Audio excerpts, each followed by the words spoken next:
Hello everyone, welcome on crucial chemistry. तो हम सभी जीओसी पढ़ रहे हैं। उसमें हमने जीओसी का फर्स्ट पार्ट कंप्लीट कर लिया है और अब हम सेकंड पार्ट स्टार्ट कर रहे हैं विच इज़ रिएक्शन इंटरमीडिएट। उसमें हमने कार्बोकैटायन को पढ़ लिया था। आज हम बात करेंगे कार्बेन आयन की। ठीक है, तो कार्बेन आयन क्या है? सी माइनस। देखो, कार्बन के लिए एन आयन मतलब नेगेटिव चार्ज। तो negative charge containing carbon species are known as carbanion. ठीक है, ज़रा सा एक थोड़ा सा साइड में हम लोग कार्बोकैटायन को भी लिख लेते हैं जिससे आपको इस समझने में थोड़ा सा इजी हो जाए। तो हम यहाँ पे देखते हैं पहली बात कि नेगेटिव चार्ज्ड कार्बन स्पीशीज होती हैं क्या? Carbene ion. और पॉजिटिव चार्ज्ड कार्बन स्पीशीज क्या होती हैं? कार्बोकैटायन। अब सी माइनस की बात हो रही है तो कार्बन की बाकी भी तो 3 वैलेंसियाँ हैं। तीनों वैलेंसी को हमने ऐसे शो कर दिया। यहाँ पे भी हमने 3 वैलेंसी को शो किया है और एक पॉजिटिव चार्ज। यहाँ इलेक्ट्रॉन, अगर मैं हाइड्रोजन लगा दूँ तो यहाँ आप इलेक्ट्रॉन काउंट करिए 1 2 3 4 5 6 इलेक्ट्रॉन। यहाँ पे मैंने हाइड्रोजन लगा दिया और यहाँ इलेक्ट्रॉन काउंट करो 1 2 3 4 5 6 और यहाँ पे 2 इलेक्ट्रॉन, एक नेगेटिव चार्ज 2 इलेक्ट्रॉन इस तरह से शो कर रहा है। एक तो कार्बन के खुद का इलेक्ट्रॉन है। देखो नेगेटिव आ क्या रहा है, एक नेगेटिव का मतलब एक इलेक्ट्रॉन लिया। अगर एक नेगेटिव चार्ज है किसी पे तो इसका मतलब होता है उसने वहाँ पे एक इलेक्ट्रॉन की बात हो रही है। 2 नेगेटिव मतलब -1 नेगेटिव के बाद -2 नेगेटिव चार्ज की अगर बात कर रहे हैं तो वहाँ पे 2 इलेक्ट्रॉन्स की बात हो रही है। ये तो कॉन्सेप्ट आप जान रहे होंगे। तो यहाँ पे एक नेगेटिव है, इसका मतलब क्या कि कार्बन के 4 इलेक्ट्रॉन होते हैं। आउटर मोस्ट शेल में 4 ही तो होते हैं। एक हाइड्रोजन का इलेक्ट्रॉन, यहाँ पे इन्होंने बॉन्डिंग कर रखी है। एक इलेक्ट्रॉन और है इसके पास, तो एक इलेक्ट्रॉन इसने ले रखा है, इस वजह से कार्बन नेगेटिव चार्ज आया है। अब इलेक्ट्रॉन आप काउंट करो तो 6 तो यहाँ थे 1 2 3 4 5 6 और नेगेटिव पे क्या है? एक कार्बन का खुद का इलेक्ट्रॉन, एक उसने ले रखा है तो 2 और इलेक्ट्रॉन, तो 1 इलेक्ट्रॉन हो गए। तो कार्बेन आयन में 8 या तो 8 इलेक्ट्रॉन हो या उससे ज़्यादा हो, और कार्बोकैटायन में आपका होता है कि या तो 6 इलेक्ट्रॉन हो या उससे कम। तो ये इलेक्ट्रॉन रिच स्पीशीज़ है। आप लोग देखिए ये सब पॉइंट्स बना के नोट करते चलिए 1 2 3 4 करके, और इसको टेबल में बंद कर लेना। ये इलेक्ट्रॉन डेफिशिएंट स्पीशीज़ है। ठीक है, ये इलेक्ट्रॉन रिच स्पीशीज़ हो गई कार्बेन आयन, और कार्बोकैटायन इलेक्ट्रॉन डेफिशिएंट स्पीशीज़। इस वजह से it is behave as nucleophile, और ये कैसी बिहेव करती है? As an electrophile. ठीक है, अब कार्बेन आयन का हमने हाइब्रिडाइजेशन चेक किया था, तो हाइब्रिडाइजेशन इसका आया था sp2। ठीक है, उसके बाद यहाँ हमको थोड़ा सा ध्यान देना पड़ेगा। कार्बेन आयन 2 हाइब्रिडाइजेशन को शो करता है, एक sp3 और एक sp2। एक एक करके समझते हैं, पहले sp2 को समझते हैं। देखो sp2 कैसे? अगर आपका नेगेटिव चार्ज डीलोकेलाइज हो रहा है, यहाँ पे देखो डीलोकेलाइज, नेगेटिव सिंगल डबल रेजोनेंस है और ये डीलोकेलाइज हो रहा है। जब ये डीलोकेलाइज हो रहा है तो अब आप हाइड्रोजन 1 मिनट में हटा रही हूँ, और यहाँ अब आप बॉन्ड को काउंट करें 1 2 3 सिग्मा। तो ये कार्बन कैसा हो गया? sp2, क्योंकि ये डीलोकेलाइज हो रहा है। मैंने आपको जब हाइब्रिडाइजेशन पढ़ाया मैंने वहाँ पे बहुत अच्छे से पढ़ाया है कि नेगेटिव चार्ज अगर डीलोकेलाइज कर रहा है तो हम उसे हाइब्रिडाइजेशन में काउंट नहीं करते। आप लोग स्टार्टिंग के लेक्चर्स को देखिए, लेक्चर आप लोग देखिए तो सीरियसली देखिए। जितनी भी वीडियो आप देख रहे हैं उनको ऐसे नहीं कि कभी हमने कार्बोकैटायन पढ़ लिया, कभी मन किया कार्बेन आयन, ऐसा कुछ नहीं। सीक्वेंस में देखते चलो, सीक्वेंस में वीडियोस अपलोड हो रही हैं, उसी सीक्वेंस में आप लोग अपने वीडियोस को देखते चलिए, तभी समझ में आएगा। अब sp3 वाले की बात कर लेते हैं। मैंने यहाँ पे CH2 लिखा और यहाँ पे मैंने नेगेटिव लगाया और यहाँ कोई रेजोनेंस प्रेजेंट नहीं है, ये लोकेलाइज्ड है, ठीक है, नेगेटिव। अब काउंट करिए 1 2 3, 3 सिग्मा प्लस 1 नेगेटिव चार्ज है, तो ये बना क्या है 4। इसका मतलब क्या है, ये कार्बन कैसा है sp3, समझ पा रहे हो। ये sp2 है तो इसका स्ट्रक्चर कैसा होगा ट्राइगोनल प्लेनर, ये sp3 है तो इसका स्ट्रक्चर कैसा होगा टेट्राहेड्रल, समझ गए। अब देखिए मैंने आपको कार्बोकैटायन में क्या बताया था कि जो पॉजिटिव चार्ज है वो कहाँ प्रेजेंट होता है, pz ऑर्बिटल में पॉजिटिव चार्ज प्रेजेंट होता है, ठीक। यहाँ पे नेगेटिव किस में प्रेजेंट होगा, देखो कार्बन की इलेक्ट्रॉनिक कॉन्फ़िगरेशन करो 1s2 2s2 2p2। C minus की इलेक्ट्रॉनिक कॉन्फ़िगरेशन करो कार्बन आयन की 1s2 2s2। अब एक माइनस है तो एक ही इलेक्ट्रॉन तो एक्स्ट्रा हुआ, तो 2p2 नहीं होगा, अब यहाँ पे होगा 2p3, समझे। अब इसकी आप लोग ऑर्बिटल की वो चेक कर लीजिए लोकेशन, इलेक्ट्रॉन ऑर्बिटल में कैसे फिल है, ग्राउंड स्टेट पे 2s ऐसे 2p कैसे, 3 इलेक्ट्रॉन, ठीक। अब एक्साइटेड स्टेट में हम जाते हैं, हमने एनर्जी दी, एक्साइट कराया, ये इलेक्ट्रॉन जंप करके यहाँ भी जा सकता है, यहाँ भी जा सकता है और यहाँ भी जा सकता है, कहीं भी, तीनों में कहीं भी वो जा सकता है। तो मैंने मान लिया कि वो पहले यहीं चला गया, फिर उसके बाद हमने देखा कि वो इसमें न जाके सेकंड वाले ऑर्बिटल में चला गया, फिर हमने देखा कि इसमें दोनों में न जाके थर्ड वाले में चला गया, समझ पा रहे हो। तो ये पॉसिबिलिटीज़ होती हैं। आप बुक में आप लोगों ने यही वाला स्ट्रक्चर सबसे ज़्यादा देखा होगा, जबकि ऐसा नहीं है, ये वाला भी होता है, ये भी होता है, तीनों के तीनों सही हैं, कुछ भी गलत नहीं है। हम सपोज़ ये वाला कंसीडर कर लेते हैं, थर्ड वाला। अब कंसीडर आप लोग करिए, देखिए कैसे होगा। मैंने एक्साइटेड स्टेट में 2s में वो एक ऑर्बिटल एक इलेक्ट्रॉन दिखाया और 2p वाले में मैंने 4 इलेक्ट्रॉन जो शो किए, उसमें मैंने लास्ट वाले में दोनों को शो कर दिया, ठीक। यहाँ हाइड्रोजन लगा, यहाँ हाइड्रोजन लगा, यहाँ हाइड्रोजन लग गया, तो कार्बन पे 3 हाइड्रोजन तो लगे हैं, प्लस एक ये वाला देखो नेगेटिव चार्ज भी है। तो अब ये अरे 2 इलेक्ट्रॉन है तो ये नेगेटिव चार्ज, अब ये कैसे, अब ये सोचो कि किस तरह से जो नेगेटिव चार्ज है वो, अब ये सोचो कि कौन से ऑर्बिटल में प्रेजेंट है। तो ये कौन सा ऑर्बिटल है भाई, हाइब्रिडाइजेशन देखो तो हाइब्रिडाइजेशन क्या है sp3, तो ऑर्बिटल भी कौन सा हुआ sp3। हाइब्रिडाइजेशन में क्या है sp3 sp3 sp3 और sp3, 3 सेम एनर्जी के, अरे 4 सेम एनर्जी के आपको हाइब्रिड ऑर्बिटल मिले। तो ये हाइड्रोजन के साथ बॉन्ड बनाया, ये वाला भी हाइड्रोजन के साथ, ये वाला भी हाइड्रोजन के साथ, ये वाला जो है ये आपका नेगेटिव चार्ज कार्बन के ऊपर, ये वाला जो है ये आपका नेगेटिव चार्ज कार्बन के ऊपर शो कर रहा है, ठीक। तो अब नेगेटिव चार्ज कहाँ पे प्रेजेंट है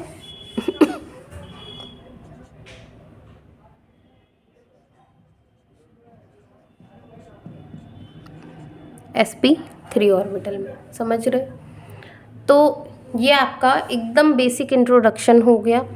स्ट्रक्चर की बात तो हम और कर लेते हैं। कार्बन आयन में इसमें स्ट्रक्चर ट्राइगोनल प्लेनर था।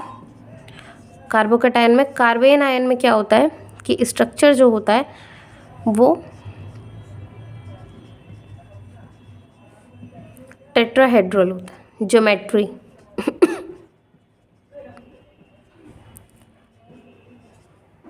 और जो शेप होती है वो पिरामिडल, पिरामिड जैसा दिख रहा है ना, ये होती है शेप। और इसमें ज्योमेट्री और शेप दोनों कैसा होता है, ट्राइगोनल प्लेनर, कार्बोकैटायन। शेप क्यों चेंज हो रही है, बिकॉज ऑफ लोन पेयर, है ना। लोन पेयर और नेगेटिव चार्ज को हम कभी भी, यहाँ पे नेगेटिव है नॉट लोन पेयर, तो नेगेटिव चार्ज और लोन पेयर को हम कभी भी हाइब्रिडाइजेशन में काउंट नहीं करते। इसको आप छुपा दीजिए। छुपाने के बाद आपको ये कैसा स्ट्रक्चर दिख रहा है, पिरामिड टाइप दिख रहा है, बस हमने शेप बता दी पिरामिड। तो ये इतना आपका है कार्बेन आयन।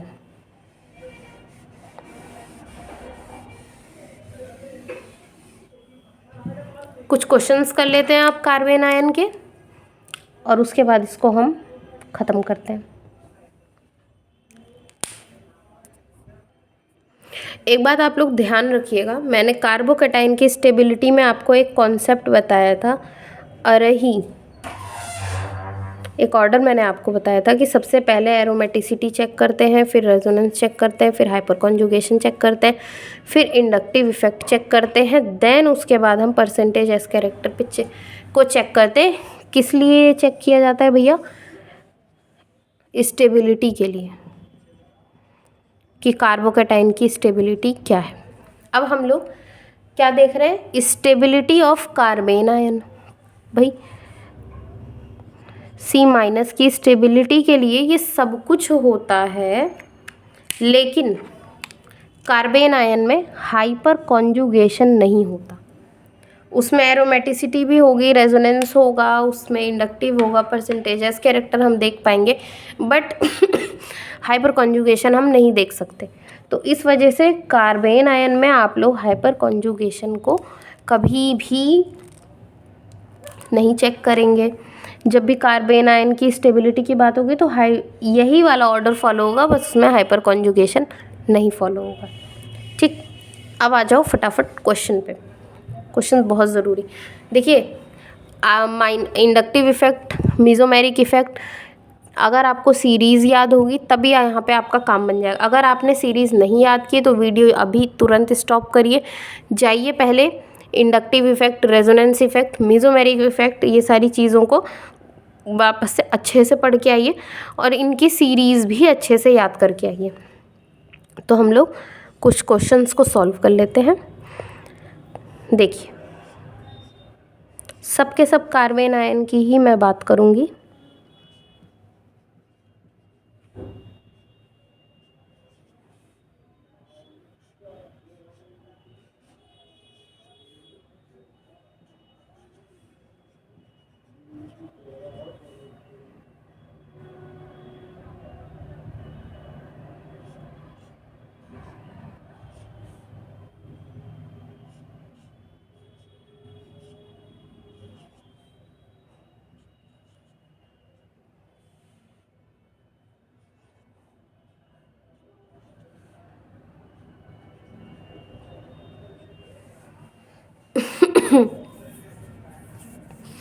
अब इनकी स्टेबिलिटी बताइए भाई, कौन सा ज़्यादा स्टेबल है, कौन सा कम स्टेबल है, ये सब स्टेबिलिटी आप बताइए।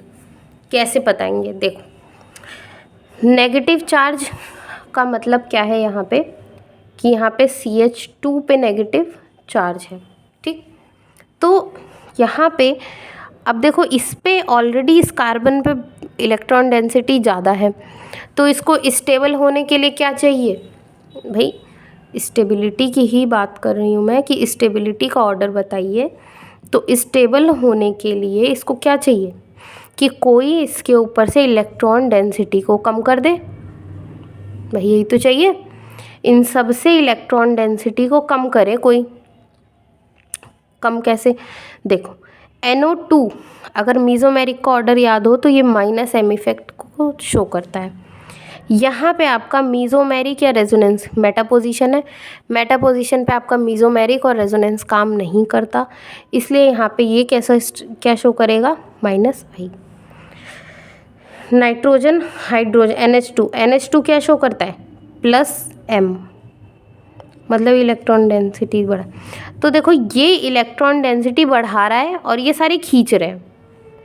भाई माइनस एम है, इलेक्ट्रॉन डेंसिटी खींच रहा है, ये भी खींच रहा है, ये बढ़ा रहा है सिर्फ, तो ये सबसे पीछे जाएगा, सबसे पीछे।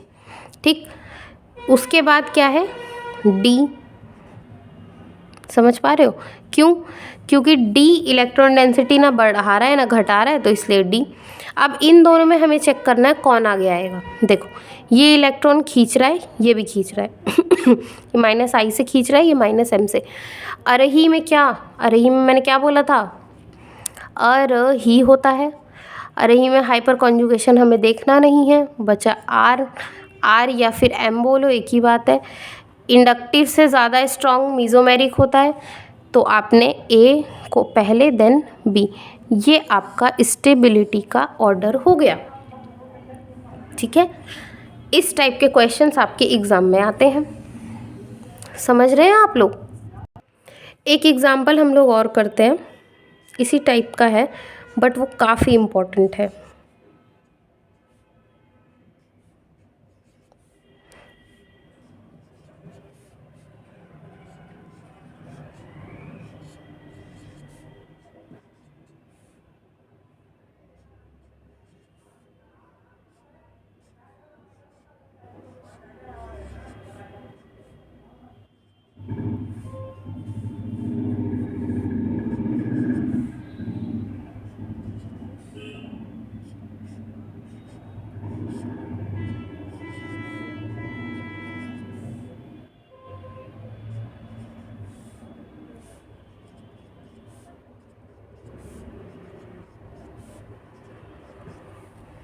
अब इसमें आपको स्टेबिलिटी का ऑर्डर बताना है।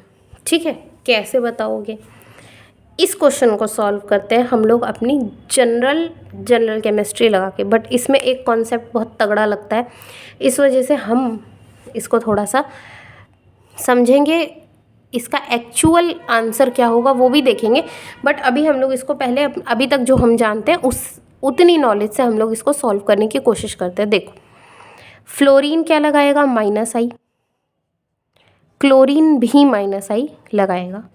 भाई देखो, क्योंकि इस पोजीशन पे आपने देखा है कि मीज़ोमेरिक रेजोनेंस काम ही नहीं करता मेटा पे, तो इसलिए माइनस आई।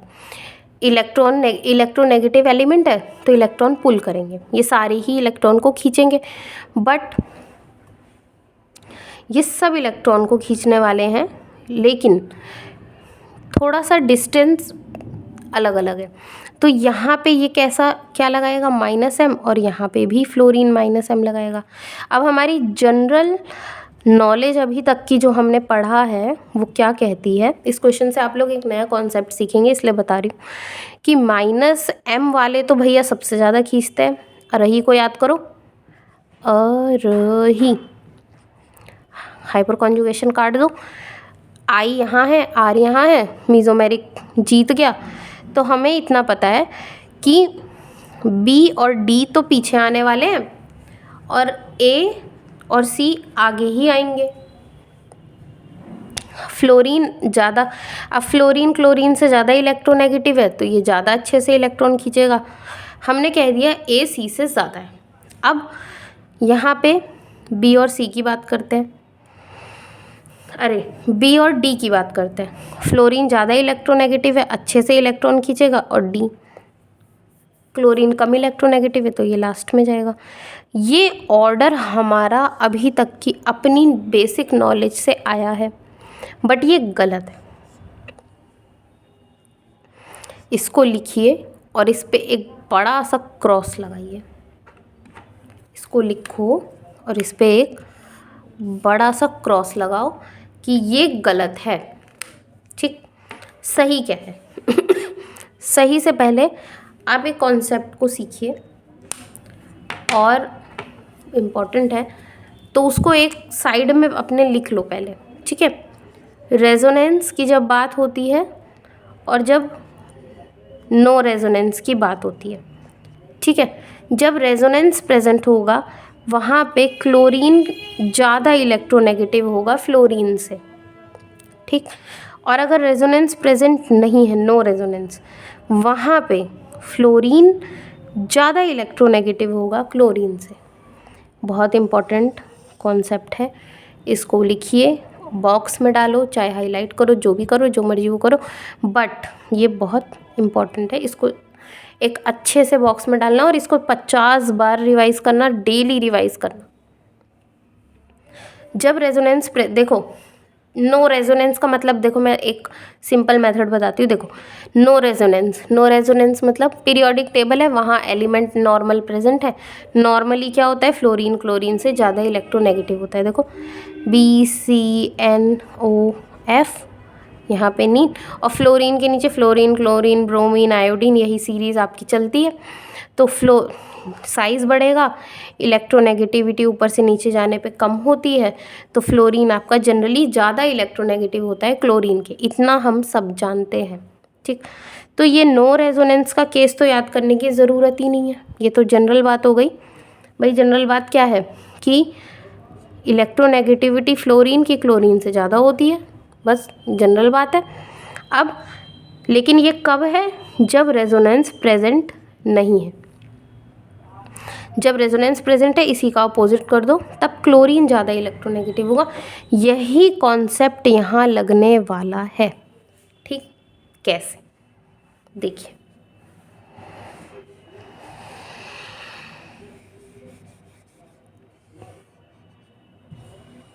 पुराने वाले को थोड़ा मैं ठीक से लिख लूँ। हमने पुराने में ये ऑर्डर देखा था, ठीक है। इस ऑर्डर पे अभी हम देखते हैं डिफरेंस कहाँ आया है, क्यों ये ऑर्डर गलत है, ठीक है। हम इसको देखते हैं। देखो, मैंने क्या बताया कि मेटा पोजीशन पे रेजोनेंस काम ही नहीं करती, दैट मीन्स ये नो रेजोनेंस वाला केस है। तो यहाँ पे फ्लोरीन ज़्यादा इलेक्ट्रोनेगेटिव है, ज़्यादा अच्छे से इलेक्ट्रॉन खींचेगा, तो बी जो है वो डी से ज़्यादा इलेक्ट्रॉन पुल करेगा, तो बी जो है वो ज़्यादा स्टेबल हो गया। ये तो हमारा करेक्ट है। बट अब यहाँ पे रेजोनेंस का चक्कर है भाई, मीजोमेरिक रेजोनेंस वही चीज़ होती है। तो रेजोनेंस का चक्कर है, कैसे, जब यहाँ रेजोनेंस है तो फ्लोरीन पे लोन पेयर प्रेजेंट होते हैं, क्लोरीन पे भी लोन पेयर प्रेजेंट होते हैं, होते कि नहीं।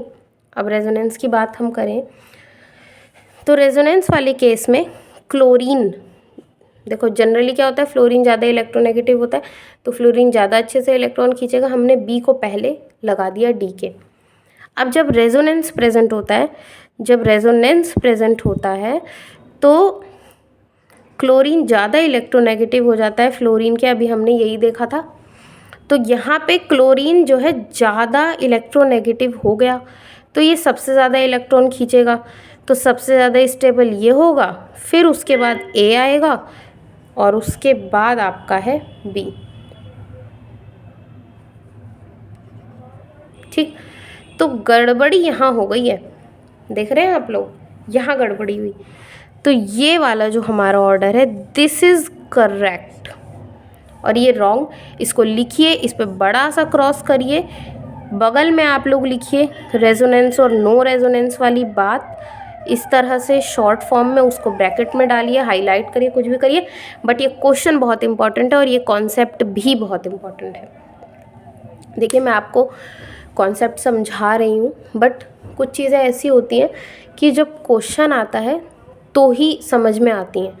तो जो कुछ चीज़ें, दो चार चीज़ें छोटी छोटी रहेंगी, वो मैं क्वेश्चंस के थ्रू आपको समझा दूँगी। तो मैं ज़्यादा क्वेश्चंस तो नहीं करवा पा रही हूँ, इसीलिए आपसे कह रही हूँ, क्योंकि वीडियो की बात है और अभी थोड़ा टाइम भी कम है, इस वजह से आप लोग क्वेश्चंस को बुक से सॉल्व करिए। अगर आपको कोई क्वेश्चन नहीं समझ में आता है, then you can ask in the comment section, ठीक है। तो ये हमारा था कार्बेन आयन। इसके बाद हम पढ़ने वाले हैं फ्री रेडिकल। सो हम चलते हैं अपनी नेक्स्ट वीडियो की तरफ, तब तक कीप लर्निंग।